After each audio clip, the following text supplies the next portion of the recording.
That is one. Okay. The short reviews. Okay, welcome back everyone on Zoom. We're going to begin on page 1 with the altruistic motivation. All mothers, sentient beings, especially those enemies. Oh, the refuge. Which one? Buddha Dharma. Oh, pardon me. I took refuge yes, in Buddha page Dharma. 3. Yes. You got it. Page 3. Page 3, short refuge in English. In the Buddha, the Dharma, and the Sangha most excellent, I take refuge until enlightenment is reached. By the merit of generosity and other good deeds, may I attain Buddhahood for the sake of all sentient beings. In the Buddha, the Dharma, and the Sangha most excellent, I take refuge until enlightenment is reached. By the merit of generosity and other good deeds, may I attain Buddhahood for the sake of all sentient beings. In the Buddha, the Dharma, and the Sangha most excellent, I take refuge until enlightenment is reached.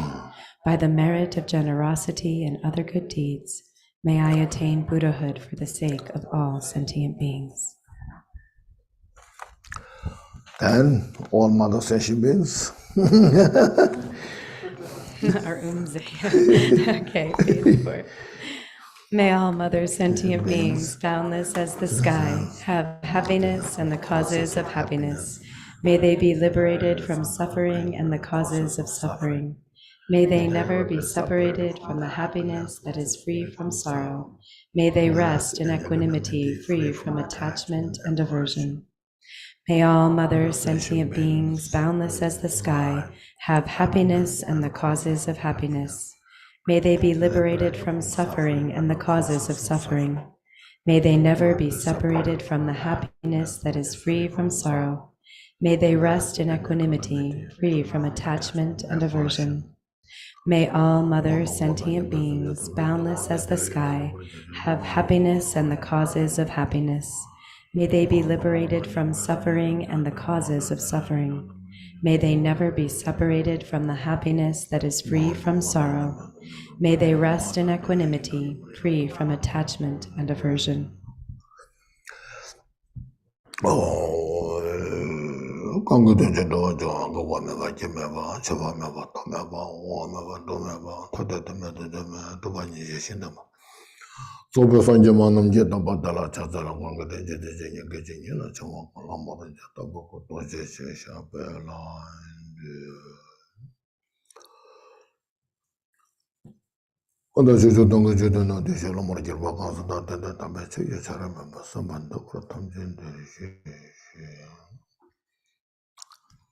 Good afternoon, everybody, or hello, everybody, anywhere.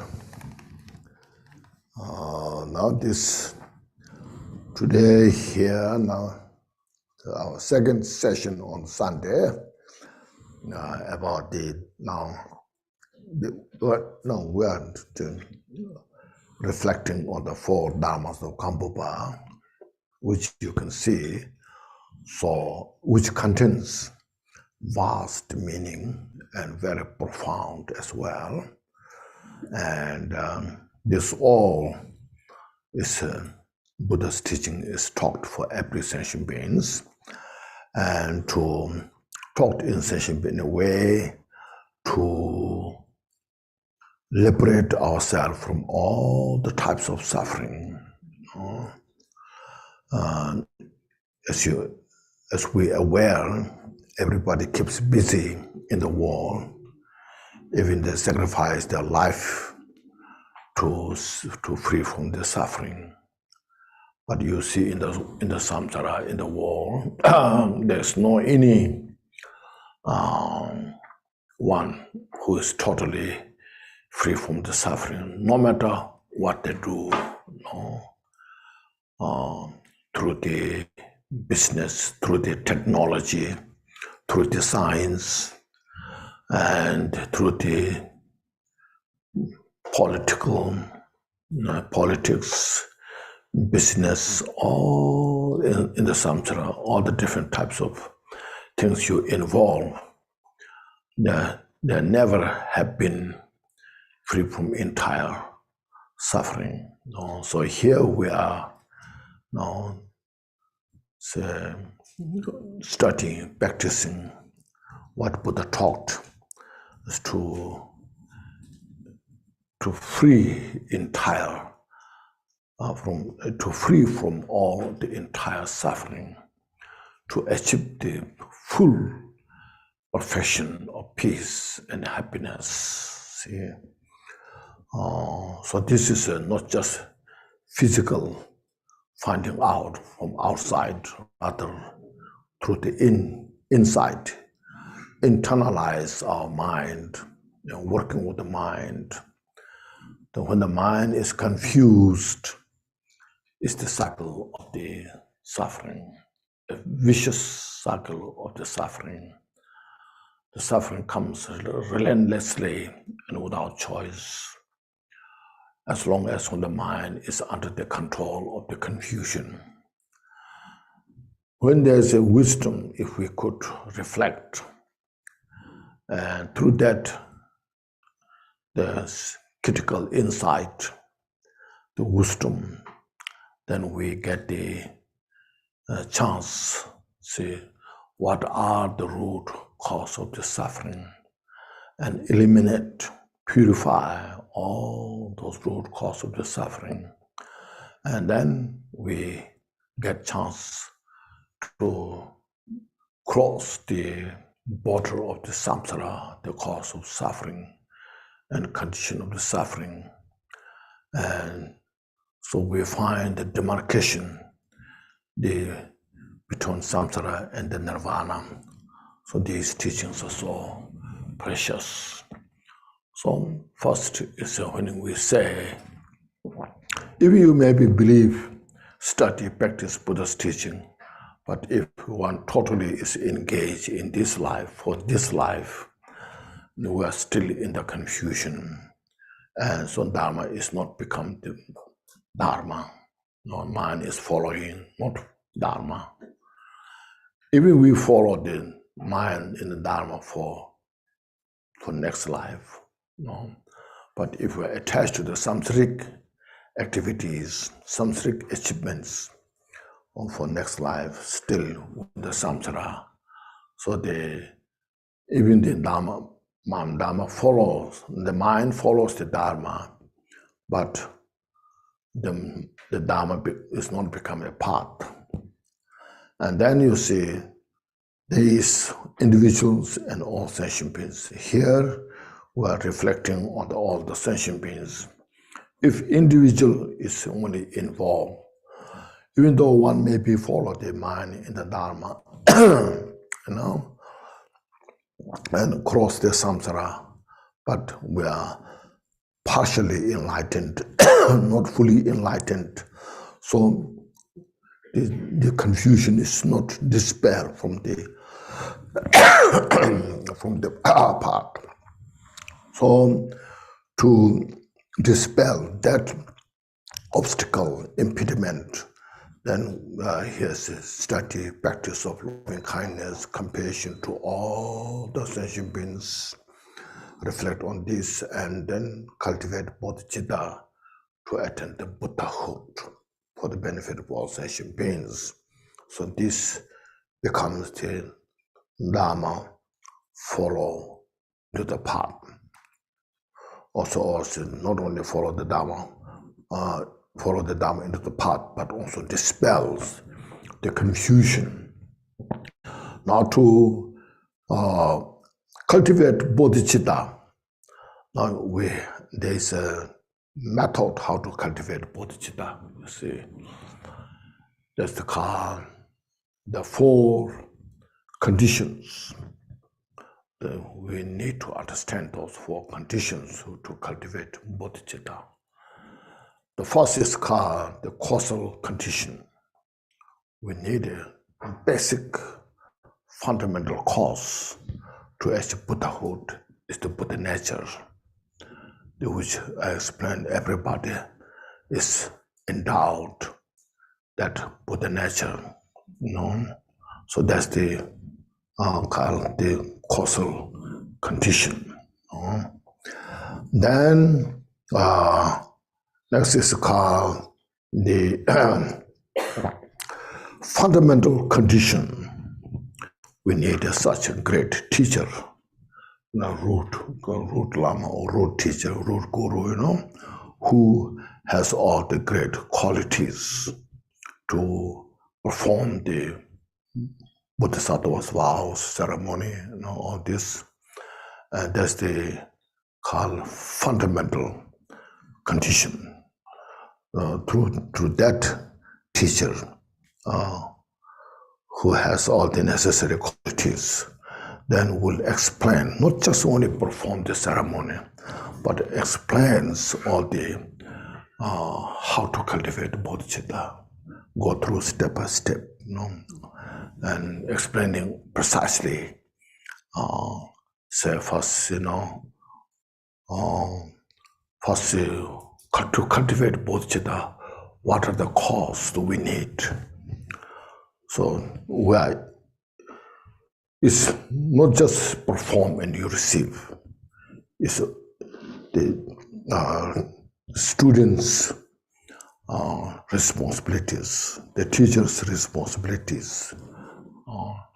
So the first, when you are to inspire to cultivate bodhicittas, you have to receive the benefits of the bodhicitta. If you cultivate bodhicitta, what are the benefits there? Like when you do the insurance, when you pay the insurance, they will tell you, if you pay this insurance, you get this benefit, so you are getting all the benefits that they will tell you. So you just, that makes sense, I can do it. I can pay because I'm getting good benefits. So like that, so you, if you cultivate bodhicitta, what are the benefits that there? So explain all the benefits of the cultivating bodhicitta.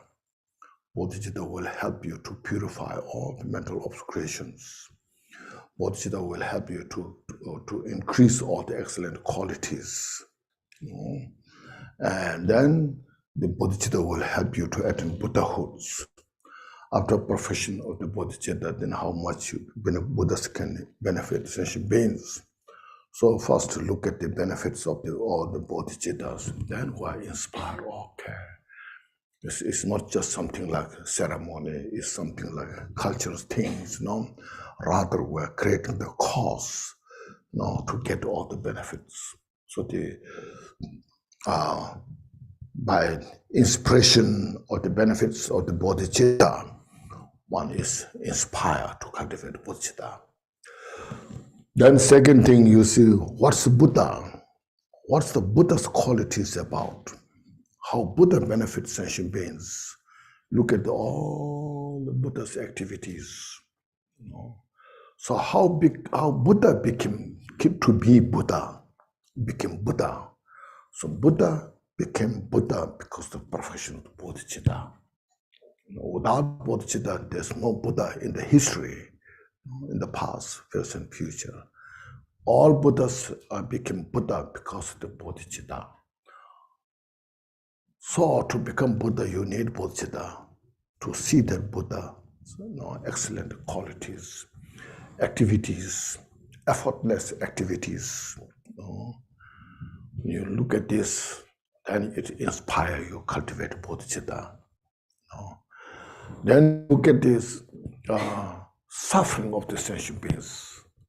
All the 6 realms of suffering, as we discuss, there's such a suffering, a relentless tortured, physically, mentally, in the hell realm, in the hungry ghost, in the animals, in the human realms. Look at those. So now, how we can help those sentient beings? these sentient beings, they don't desire suffering. They are just such what you say. They are desperate to free from the suffering, but have no choice until they get the method to free from the suffering. So what are those to help the sentient beings? Best way. So practice the bodhicitta. Then you can help sentient beings to free from samsara. So without the bodhicitta, there's no kind of a tool to free a sentient beings from suffering, even yourself or other sentient beings. So that will inspire you to cultivate bodhicittas. And then that was called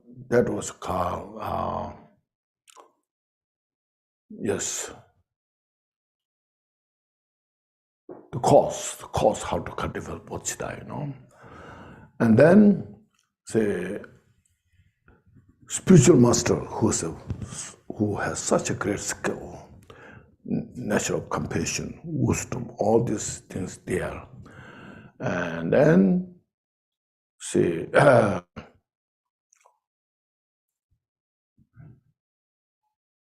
that spiritual master asks you to cultivate bodhicitta.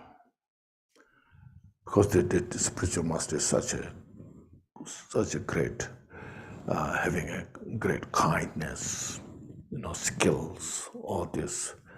Then, or by the Buddha, those time when the Buddha was on the planet, or the great masters, when they inspire you, when they ask you, so from that condition, you cultivate bodhicittas. So there are 4 causes that help you to cultivate bodhicittas. The spiritual master explained these things. Then going through all the teachings, ceremonies, step by step. This is called the fundamental conditions. Then objective condition. The objective condition, there are 2 objective, Buddha and the sentient beings. Your object, the object is to achieve the 2 wisdoms. The wisdom knowing as it is, and wisdom knowing everything, which is Buddhahood. So that's your desire to achieve that, is one object. The second object is, you want to achieve Buddhahood for what? To help the sentient beings. So sentient beings are another object. So this is called the 2 objective, the condition, So that's the third condition. Then the 4th is called the immediate condition. As soon as you go through all the ceremonies, teachings, and all, step by step, then at the end, I have fully cultivated bodhicitta. So that's the immediate condition. As soon as you cultivated the mind, then you organize bodhicitta within your mind. And the objective, the immediate conditions, So you understand the 4 conditions. So these are this. So you see, need all this detail, practices. These are so important. Even you do when you chant this bodhicitta ceremony,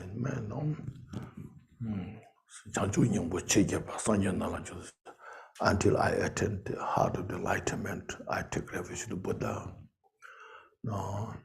I take refuge in the Sangha. I take refuge in likewise, I take refuge in the Sanghas, Dharma and the Sangha.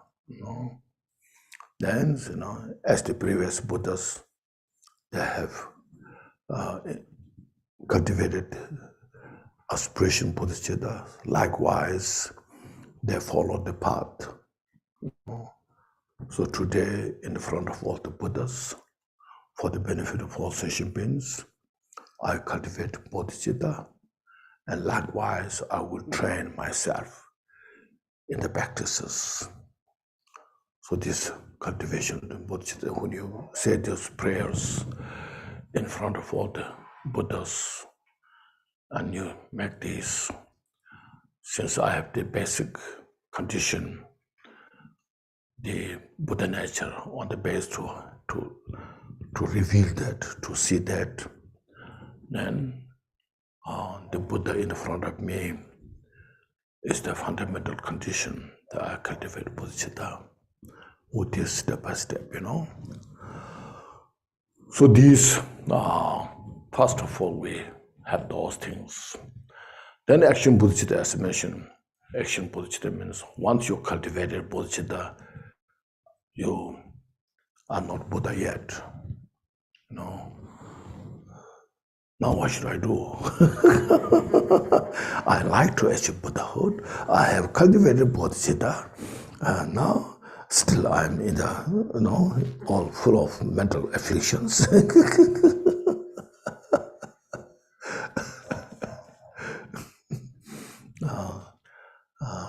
From here, now where I should go, So now then follow.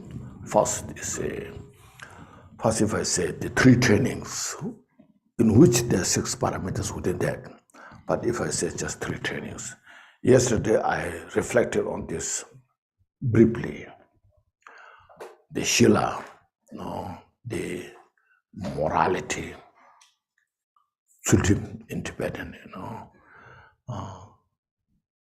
So that means, we prepare, make the mind more disciplined. We have to organize the mind more disciplined, avoiding all the non-virtues and accumulating all the virtues. Sometimes some people say, there's a lot of vows. So I don't want to take all those vows. I wait, something like if you take the vow, you are trapped. Then, you are cocooned in that, and you lost your freedom, But in reality, you see, you have to understand, that means we lost our opportunity to create all the negative karmas. Because the Buddha said, don't do this, don't do this, don't do this. This means it's not good for you. So don't do this. For example, don't drink alcohol. Means, I like to drink alcohol. It gives me joy, I like really alcohol. So after drinking alcohol, how much you're involved. When you're drunk, especially when you're drunk, then you lost all the sense of right or wrong. And they involve all these confusions, the fightings and so forth. How much suffering is involved there. So Buddha said, don't drink it. It's not that something Buddha randomly said that. Buddha in front of Buddha saw this reality. There was a monk, Lektong is called the name of the monk was Lektong. He, because the Buddha's skillful teaching, so he achieved the Arahat. Not only Arahat, he has such a great ability to subdue the Maras, So as you know, the monks, they go for lunch outside to get the food. So one family, they offered him some beer, because that time, before that, Buddha didn't say monks should not drink beer, because there's no history. Monks drink. But the family offered a very delicious bowl of beer. And then monk didn't drink. He was so happy about that.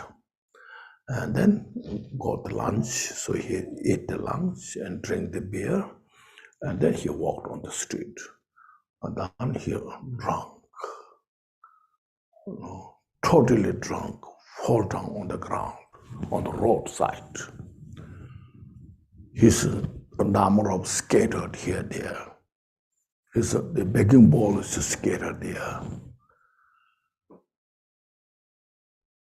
So during this time, somebody informed Buddha, Buddha, one of your monks is on the road now.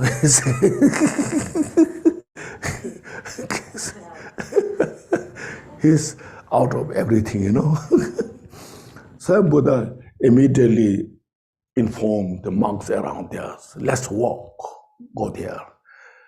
And then Buddha and a group of monks went there, and then they found that monk. He was just, he lost all the senses, drunk, He doesn't know himself. He tries to recognize Buddha or his friends, himself. He's totally on the street. Then Buddha said, look here now, this monk. He achieved Arahat. Not only that, that he possessed such a great ability to subdue a stone, naga. So now today, look at here. Forget it to subdue the naga. Even he could not have his own life. It's because of this drinking alcohol. So looking at this, from today, I ask all the monks, don't drink alcohol. So nowadays they say monks don't drink alcohol. Then we say, it's Buddha told monks and nuns don't drink alcohol. We are lay people, of course we can drink, Somehow, like if you lay people don't drink alcohol, cannot become drunk.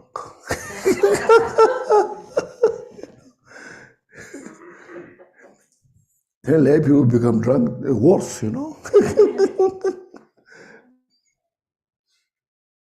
So Buddha's teachings for everybody. There's some teachers, they say, it's just prescribed, proscribed, proscribed?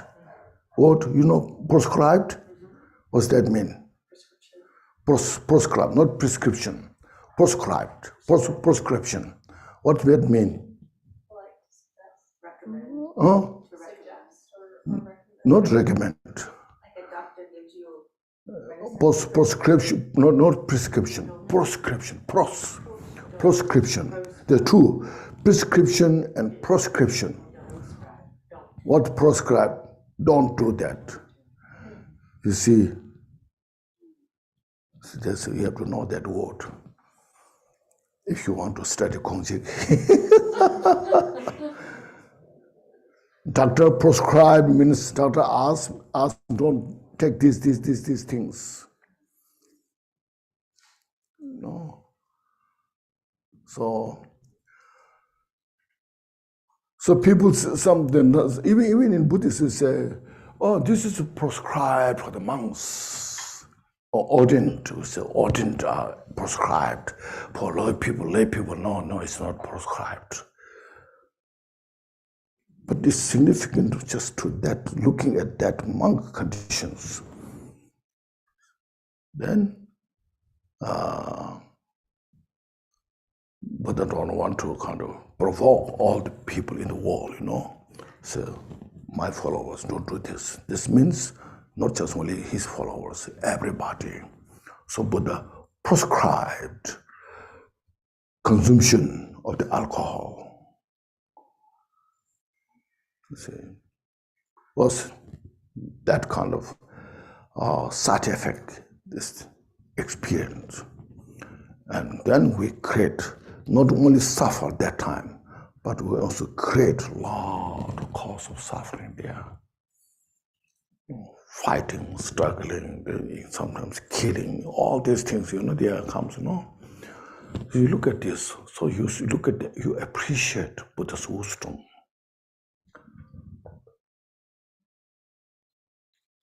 Still, in the world, you see the police are chasing, people. They don't drink and drive. They say, why? It's not just only Buddhists, It's not just religious. In the local, in the country, when you drink, there's problem you see. So don't drink and drive. So look at you look at the Buddha's wisdom, you see. Oh, what Buddha did, all the audience of Buddha said, don't do this, don't do this for all, everybody. But since everybody's not ready yet, then first says to take refuge. When you take refuge, don't do this, few things. Then after that, he said, take the 5 precepts. Even from the 5 precepts, you can take 1 precept, 2 precepts, 3, 4, or all 5. See, so step by step like that, Finally, to become Buddha, you have to purify all the obscurations. So where Buddha prescribed what not to engage, is all to prevent us from the suffering. All the Buddhas prescribed, do this. We said, doctor prescribed this medicine, So what Buddha prescribed, all the things that we should engage, is nothing but cause for peace and happiness. To protect us from the peril, from the confusion. So out of wisdom, knowing all these things, and then out of great compassion to take care of sentient beings, not to fall into suffering. So Buddha taught all those things, you see. It's not something, a religious training. So it's training our mind. Our mind is so wild. We need some guideline. Do these things, don't do these things. We follow the guidelines. And the practice means to change our habit, step by step. So this is the Dharma practitioners for some years who are seriously now meditating on this, practicing this. The people say, oh, my life is much better, they say. People say that, Before I was in every corner of the problems, And there I was drunk, there I was there's so much confusion, suffering so much. Now since I follow these Buddhist teachings, simple instructions, now my life is much better. So my life is much happier. People say this, So that's what Buddhist teaching is about. To make our life more secure, protected. We have to just, from now to the enlightenment, we have all the guidance. So these are called Shila, okay? So when you have a good Shila, then you become a better person in the world. Good example in the society. In the society, when you have good Shila, you eat at the right time, and then you sleep at the right time, and do things right, the right motivation, physically, mentally, verbally, all these things. Then it's called morally right, So when we have that kind of condition, physically, mentally, well prepared, then the second training is called samadhi, meditative concentration. Then you have very good opportunity to relax the mind in that place. Not too tight, not too loose. No. One-pointed, virtuous state of the mind. Gesim zichikpa, gevesim, virtuous, one-pointed, virtuous mind. It's called samadhi, meditative concentration. And when you have that mind has a great ability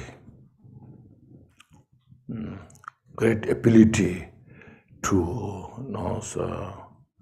engage in the meditation practice. So when you did yoga practice, you need this meditative concentration, samadhi. You need first good moral ethics. When you sit down, when you have this, the shila, morality state is good, then you can meditate good.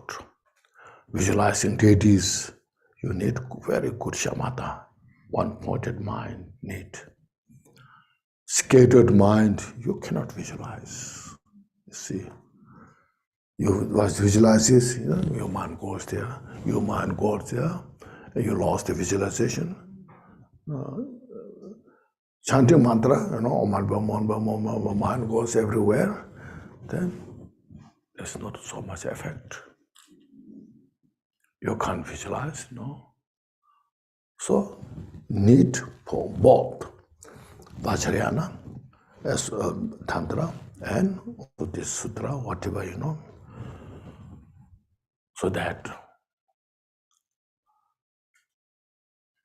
with that said, then, with a very good, stabilized meditative concentration, it's called equipoise state, then there's a great chance to have the critical insight, say, special insight, special insight, the special insight cannot maintain well without the shamatha, samadhi. When you don't have samadhi, the special insight is just like the lamp, butter lamp in the wind, cannot maintain. When the lamp without wind, then it's burned so precisely. All the light can reflect, manifest precisely. When the wind is there, you cannot use. Same thing in the mind. All the wind of the conceptual thoughts waving back and forth. There's no special insight.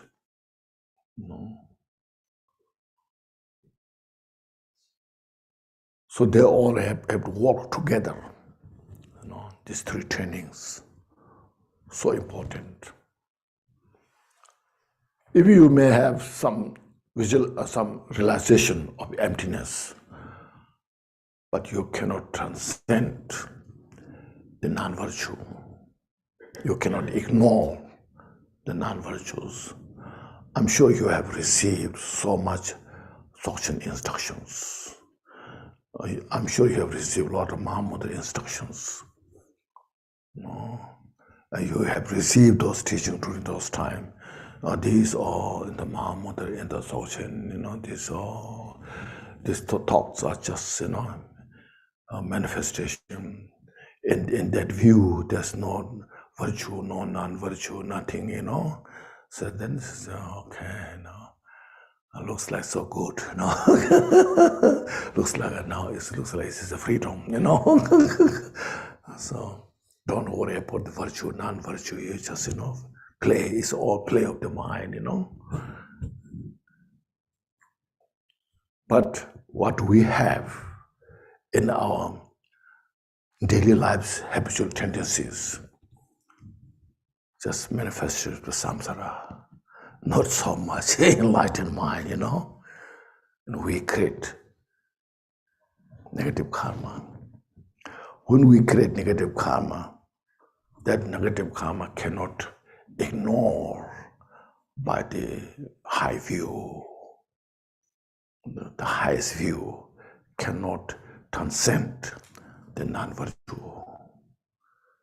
As you know, the form is emptiness, and emptiness is a form. Emptiness, likewise, the non-virtue is emptiness. Emptiness is non-virtue. Means the emptiness within the non-virtue can play all the results within in the emptiness. While you are practicing emptiness, you get a strong headache.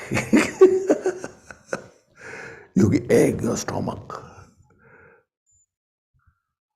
For example, so that emptiness cannot transcend all the cause of the samsara.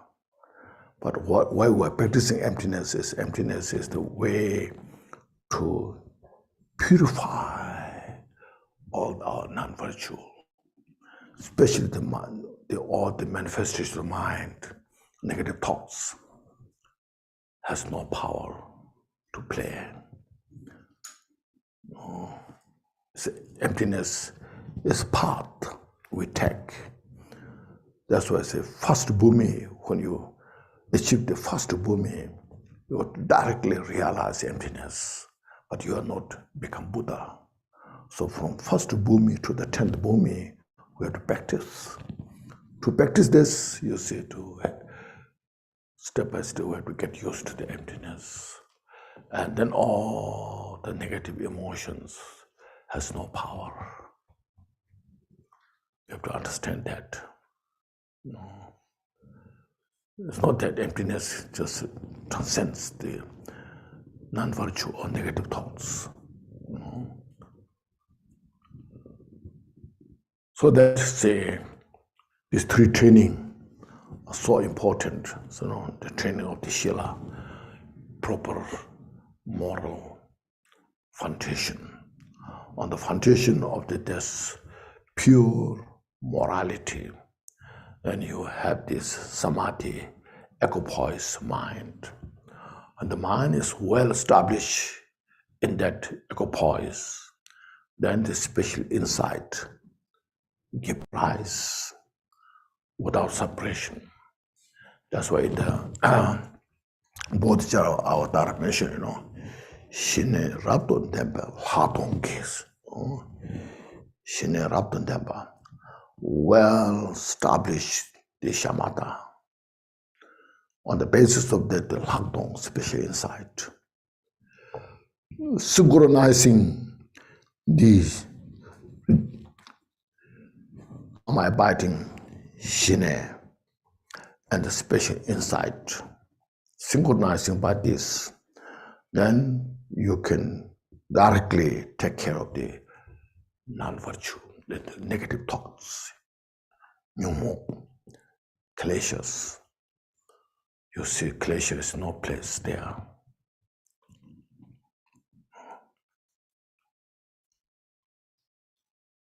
So that the three trainings, how important they are. And the morality is such important, especially in the Kongchog, highly praised about the morality. The Mahamudra view, the view Mahamudra, and the conduct, morality, they are one nature. No separation.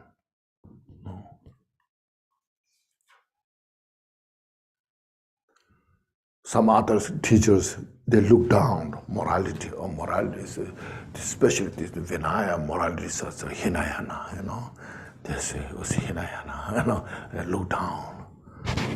But Gyaltshen says, not that so, easy.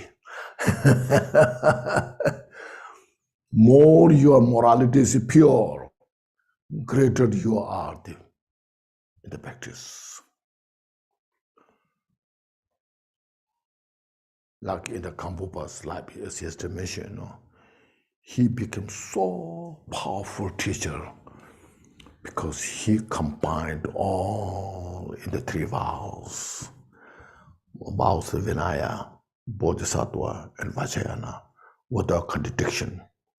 And then he became such a powerful teacher, draw so many great students, receive teachings and got the benefit.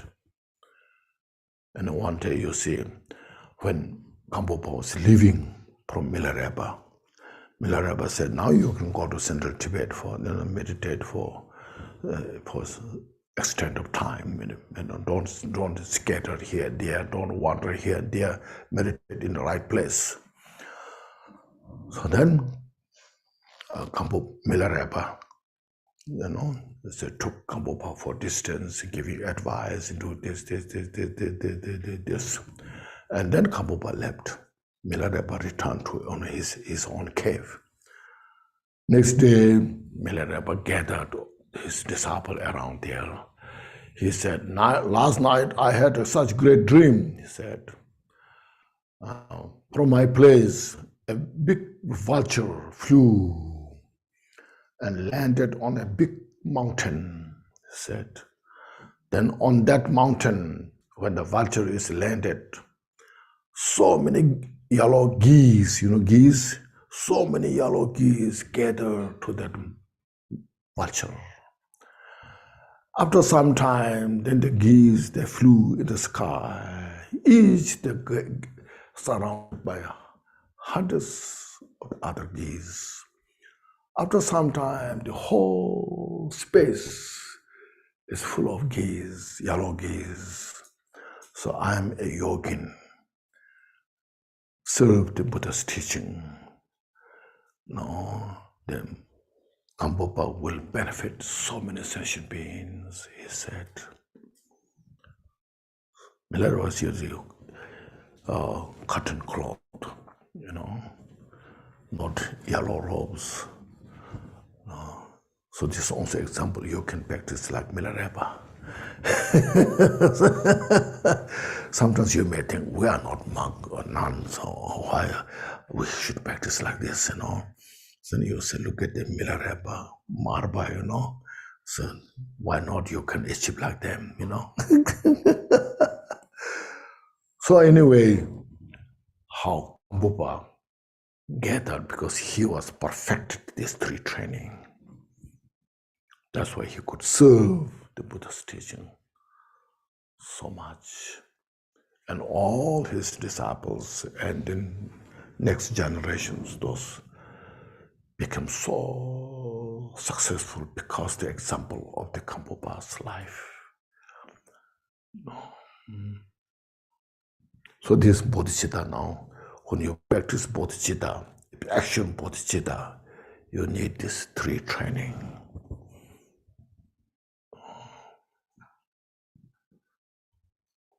They are the pillar of the enlightenment. Sometimes also I say this, not just only this practice now, bodhicitta, but also when you drive, you need these three training, You have to drive with a good discipline, isn't it? You can't drive here, there, You have to follow your own line with this line, See, when they say stop, you have to stop, you see. When you say to yield, you have to yield there, If you go through it also as a matter, then you face the consequences. So you see, then you drive with mindful. The speed. You have to look at the speed of this drive. And then you have to awareness. You have to have the awareness where you are approaching. How far your destination? Or when you arrive there, you have to have all this. So when you drive, you have to have these three, awareness. Also, when you cook, you have to have these three. If you don't have these three, your food will be mess, uncooked, or too much salt, or not too much spicy, all these things can happen. So you need to treat it. So even in the samsara, when you do things, you need these three training.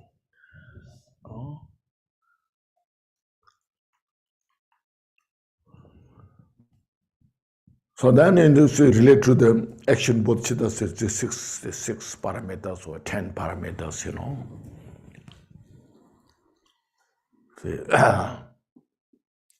First is called generosity. Generosity means make your mind free.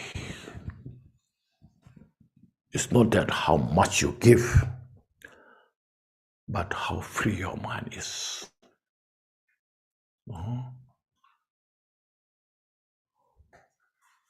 Your mind is totally free. Not, kind of say, trapped. Just for example, Milarepa has a perfected practice of generosity. He doesn't have anything to give, but he's totally free, his mind. So he perfected the practice of generosity. So you don't have to have something to give. But if you have, prepare to share, ready. Giving also not just only wealth, giving fearlessness, giving wisdom, giving skills. There's so many, there's a practice.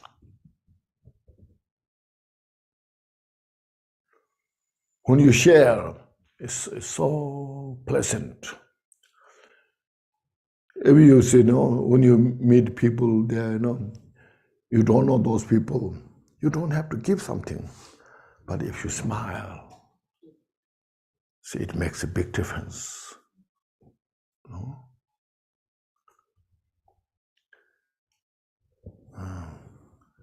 What's it? Grubby face, what's that mean? Grumpy? Not grumpy, grubby face. Anyway, angry face. If you go with the angry face, people are afraid to look at you. So they go distance, go other side, They are afraid maybe you will hit them, But if you just, if you see this, how are you? They smile, And people feel free, you see. So it gives the freedom, peace, basically. Peace gives, You smile, how are you? Oh, wonderful, It's giving. Giving is a joy. It's a joyous practice.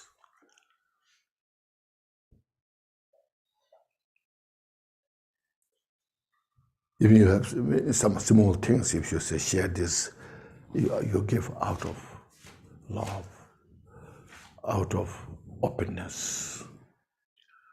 There's nothing is holding back, sharing. It's just called giving practices. Giving fearlessness, those someone who have fear in their life, who are in danger their life, if you protect them, so giving the fearlessness.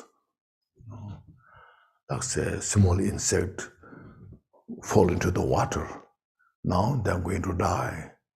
If you just protect from the water, lift from the water, through outside, and they feel relaxed. It's fearlessness, giving. Just these are some example.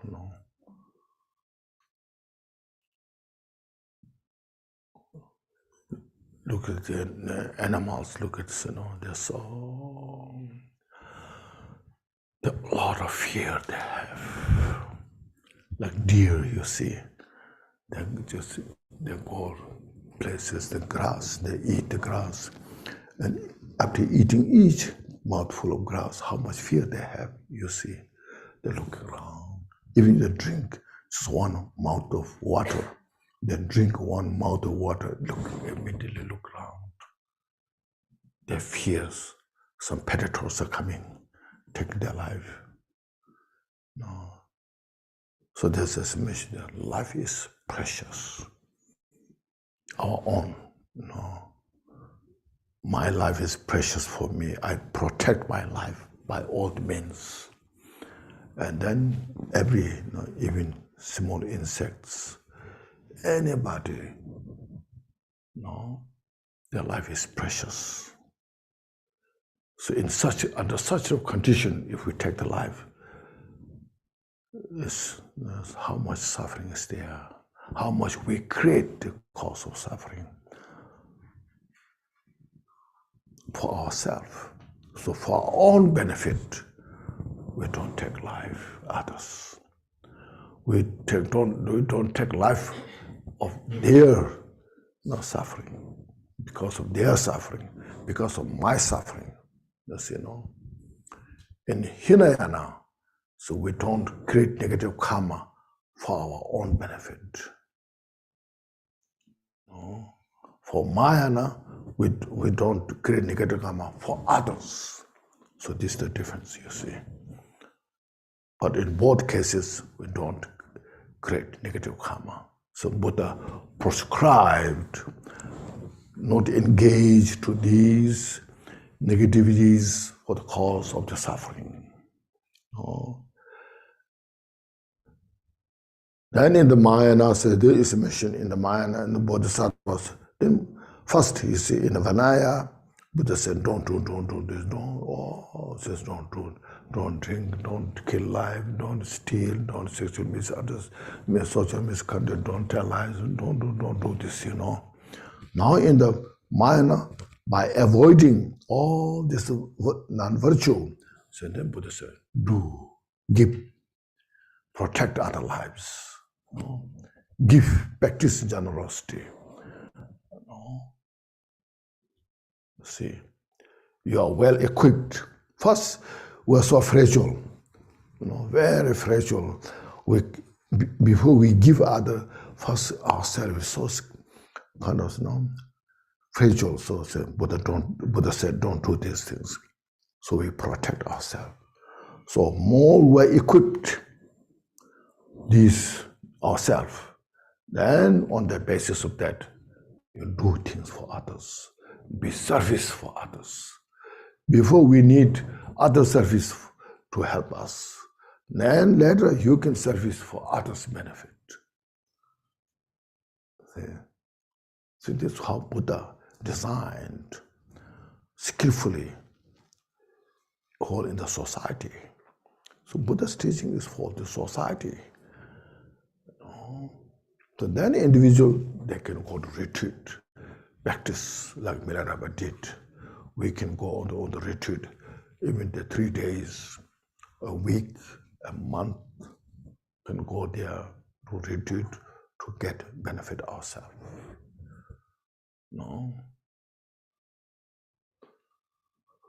So that's called giving, fearlessness, giving, whatever you have.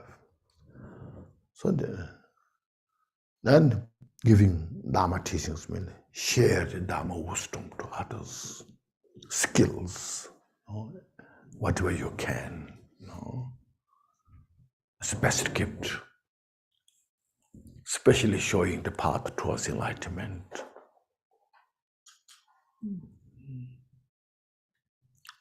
Describing the nature of the samsara, how suffering where we are, how we can free from that suffering. This showing this.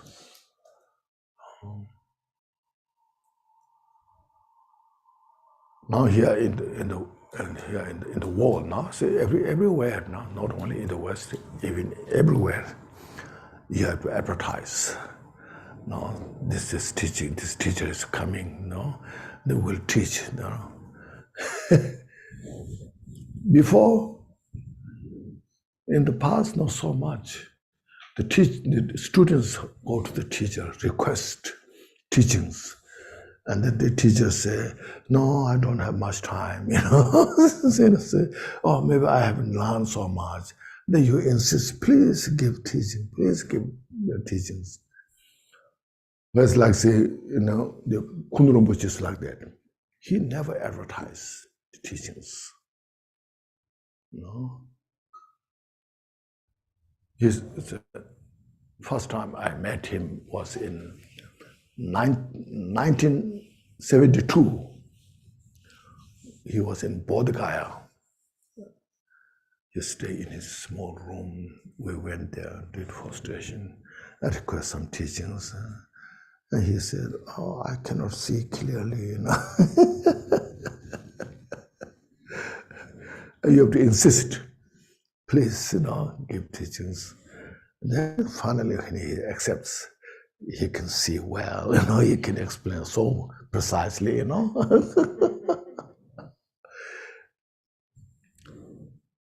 So that's why when he teaches, not so many people there. Maybe like 10 people, 20 people, 30 people, that much. Because those who are coming together, requesting him teaching, and then that moment he teach, not plan, advertise, so next month, then such teacher will teach all these things, Then you gathered hundreds of people around, So those teachings he taught us were very productive. It means so much, those individuals who receive the teachings. They are getting the maximum benefit. Anyhow, sharing wisdom is such a precious thing, especially for the enlightenment. It's giving, So giving joyfully, giving with bodhicitta, with the pure motivation. Anything you give, big thing, a small thing, if you give this smile, just feeling of some peace, happiness, you give to others. The morality, as mentioned, the second Shila is so. There's called first ourselves have to abstain from all the non-virtuous activities. It's called the morality of the abstaining. Then the second morality is studying, practicing Dharma teachings. You have to study, you have to practice Dharma. Not wasting your energy. Train yourself well enough. Then third is benefiting others. Once you help others, or once you train yourself, then you have resource to help others.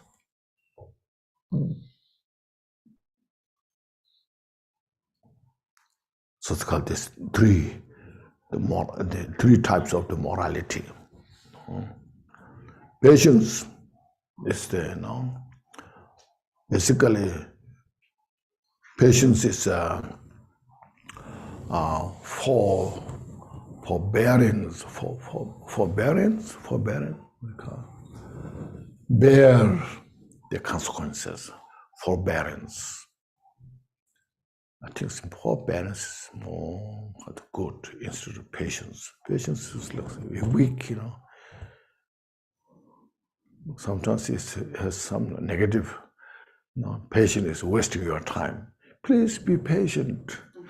No choice, If you're angry, you should do, No choice. Be patient, you know.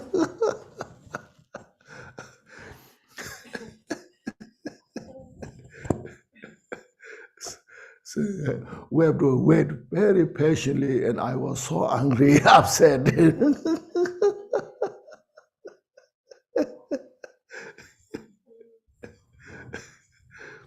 When you're traveling at the airport, then sometimes airplane is delayed, you know. You have no choice. You have to wait there. You're so upset. Then they announce, they say, please wait patiently.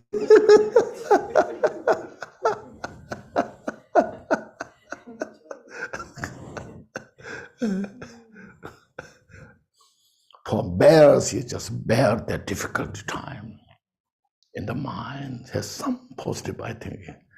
No.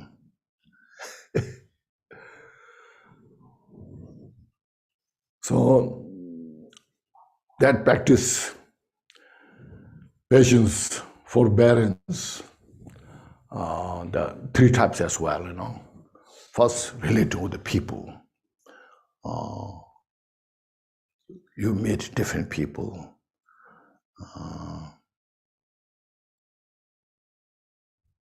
Sometimes they are difficult. So those times, you as aware, bodhicitta, you know, prepare mind, you know. Sometimes you need to say something, but not holding back the resentment, you know, purify your mind.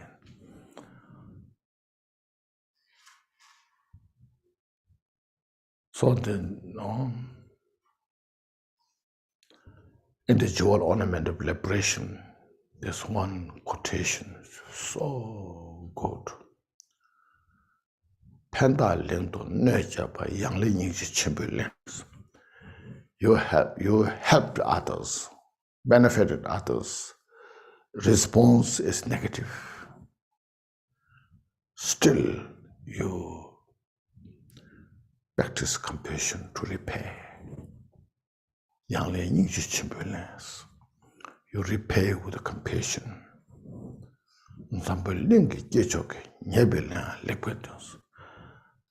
The Buddha, who's the world leader, teacher, so response was positive when they did the negative things. This whole mind training is there. And in our prayers, you see, all mother sentient beings, especially those enemies who hate me,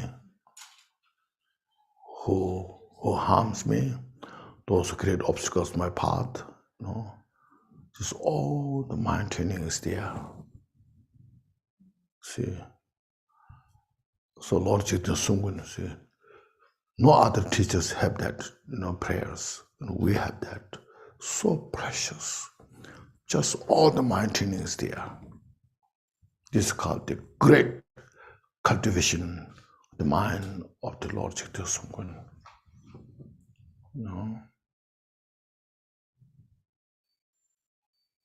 We just read it as a ritual, we don't pay so much attention on that, So, all mother sentient beings, especially those enemies who hate me, obstacles who harm me, there's those great obstacles in my enlightenment. May they have all the happiness, free from suffering. May I quickly achieve their enlightenment. It's just a ritual, no special training in the mind, But actually we have to pay attention on that during that time.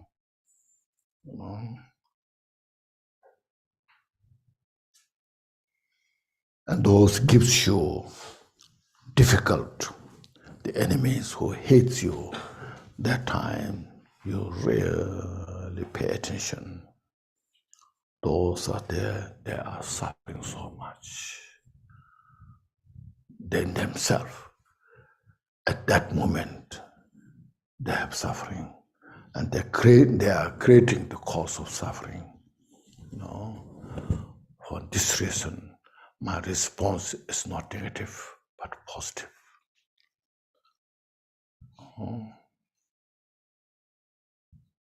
So just, train our mind that way. Say these prayers not just once, twice, 3, 5, 6, 7, 8, 10 times you need it. If you just look at the meaning, contemplate on the meaning, and read it and bring it in your heart. When you have negativities in the mind, just say, this is my habit, bad habit, that I have to clean, that I have to push, washed away through this practice. Meditate there. So after you're done this prayer, anytime, like 10, 15 times, you have to say that, meditate on that, and your heart will feel so lighter, much happier.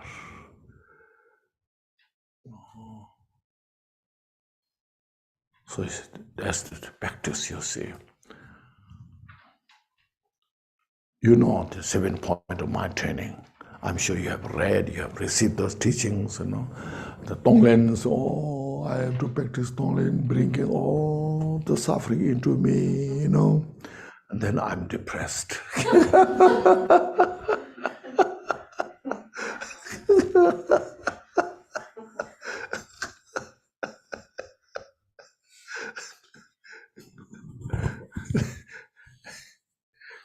Yeah, some people told me that. There's some people interviewed me, I want to talk to you. So I said, okay. I do a lot of tolerance and I bring all the sufferings into me. And then after sometimes I feel I'm so depressed, what should I do? Then I said, because you bring all the suffering into you, then you're so depressed.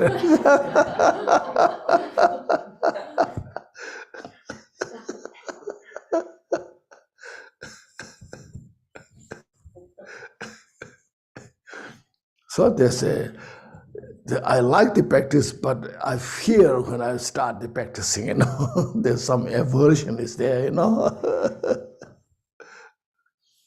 So what Lord Chikdusung's advice is, yes, that can happen, he said. At the beginning, beginner, not well-trained mind, that can happen. Oh. So you have to do skillfully. A child, we should give food what the child can digest. We cannot give gross food to the child, which the child cannot digest. So we as a beginner, maybe we cannot handle the great bodhisattvas, that what they did, what they can do. They can give eye, they can give arms, even head. We are not prepared yet. We are not ready yet. So is there any other alternative or not? Or you have to give, once you become Buddhist, you have to give everything like that way? Are you prepared? Then you will find very difficult. We don't find many bodhisattvas. I cannot give my hands. I know I cannot practice bodhicitta, I cannot give my head. I know I'm not prepared to practice bodhicitta,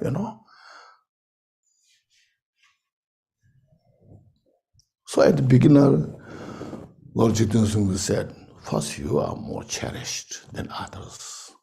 So you have to do according to a practice. There's an action, there's a mental, physical action and mental practice. Mentally, you do for all the sentients benefit. May everybody to achieve enlightenment. May the samsara be empty. But action-wise, still you are not prepared to give your head, to give your arms. So you see, mentally, so this is my practice, what I'm doing, it for the benefit of all sentient beings. All the virtues that I have created, I share to all sentient beings. May they free from samsara, or they achieve enlightenment. So do those practice. No. Then he said, we have enough suffering. No, we have enough mental afflictions. We are not purified yet, isn't it? We have anger, we have attachment, we have ignorance, we have all those things. So once we have those things, then my suffering that I have all the abilities to purify all the suffering of the sentient beings. May my suffering substitute all the suffering of the sentient beings, so that all the sentient beings may free from all this suffering. You do this, so your suffering that you have, you utilize, you bring into the way to purify all sentient beings. Then that's the see. You are not consumed by your small suffering, but you are taking advantage of your suffering to cultivate your bodhicitta, for the sentient beings to free from suffering, achieve enlightenment. So the same as receiving, like as I mentioned, all sufferings are breathing in. You don't have to do that at the beginning. No. So this way, it's very safe. At the same time, your mind is so fresh, and then you are ready to engage, doing the right things.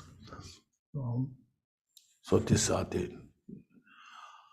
first dealing with the people, dealing with the suffering, and the suffering also. When you go through the different types of suffering, then you meditate. No, I must have created negative karma to experience, to go through this. No. So there's nothing to blame outside of me. I am the one to blame myself because I have prepared, I created negative karma to go through this myself. If somebody hits on my head, I must have hit to others' head, Now I'm getting this, so that times I purify my negative karma. This may purify all sentient beings, their negative karma.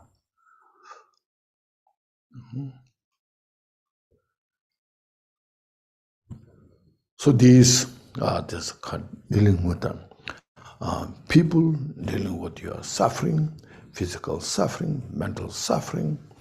When you are mentally depressed, that time, instead of, now I have a lot of depression, what should I do? Maybe there's no space, looks like I have to suicide, So that time, then you feel I have no chance. So that moment, look at this, reflect, mindfulness, bring the mindfulness. Sometimes we forget, So there are times my depression that I have, I can see how much suffering is there. This suffering that I have may purify all the depressions that every sentient being has. Just without expectation, just meditate. May everybody free from this kind of depression.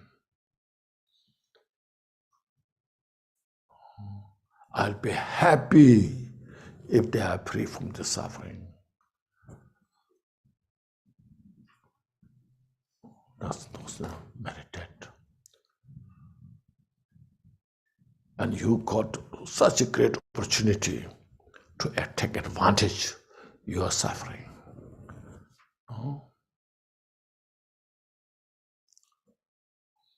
So this way, you see, then you have no fear if suffering comes.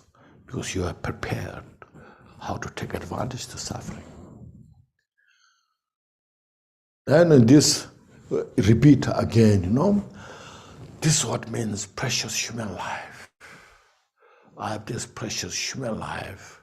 Now I can practice this. I'm so fortunate.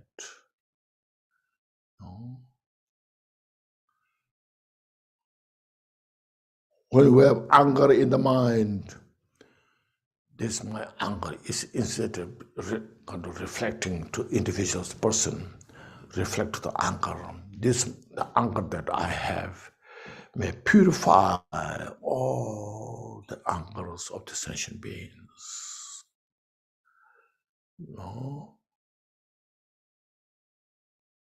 So your anger becomes a tool to develop bodhicitta. Then anger disappeared. Your anger embarrassed, manifesting. So I have no place that I want to run away, Likewise, attachment, desire, brings the suffering in the mind.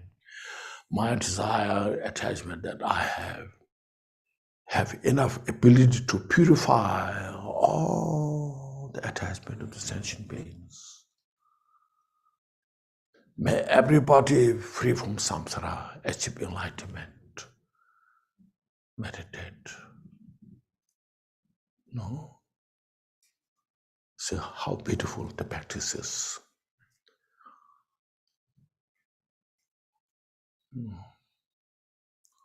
So take advantage. This is called skillful method,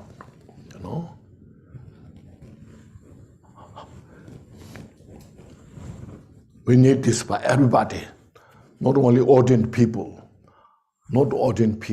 lay people. We need more those practices, Relax this way, Once we've done this step by step, more to build the strength of the mind, wisdom, and then, as I mentioned, everything's interdependent, interconnected. Everything's just a manifestation of causes and conditions. Nothing is independent. Because of being everything's interdependent, manifestation of causes and conditions, everything's just a natural illusion. And then when you see everything's just illusory nature, then you lose the fear. There's nothing to fear. See? And then your bodhisattva's action manifests without fear. Now, bodhisattvas go to the hell realm because they realize the hell realm is nothing but empty. But out of their realization of that, without fear, they can go to the hell realm and benefit the sentient beings. They voluntarily, I will engage this difficult condition, help sentient beings, because the realization of the emptiness. There you see everything's interdependent. We are not just making empty estimation. We have to realize skillfully the emptiness, how it functions within the emptiness. The great bodhisattvas, they go, if they meditate in the samadhi, there's such great joy in the samadhi, so blissful, relaxed. You can stay for eons for that. But when the bodhisattvas see the suffering of sentient beings, they're not attached for their enjoyment. They look at the suffering of the sentient beings.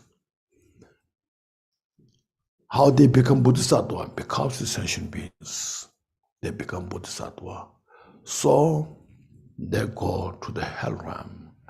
How they go to animal life voluntarily.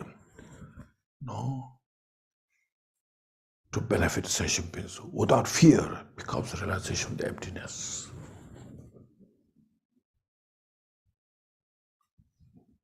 In the Heart Sutra, you know, at the end of, near the end of the Heart Sutra, you see, there's no suffering, no cause of suffering, or there's no cessation, no path, no wisdom, then no fear. You see, they start there, you see. The Buddhist tattva has nothing to achieve, there's no fear. There's nothing to achieve, now what? You got everything. What it means, you have everything. You don't need anything, you know, you have everything. But you, through the realization of emptiness, you achieve everything. You lost all the cause of suffering, what you need.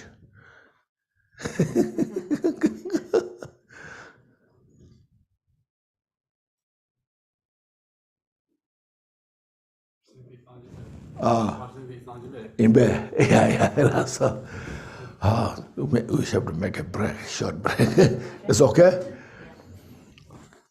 Om Baza Sato Samaya, Mano Balaya, Madra Sato Denoba, Deshandeto Membawa, Sudu Kayo Membawa, Subu Kayo Membawa, Anorato Membawa, Sarwasite Meb.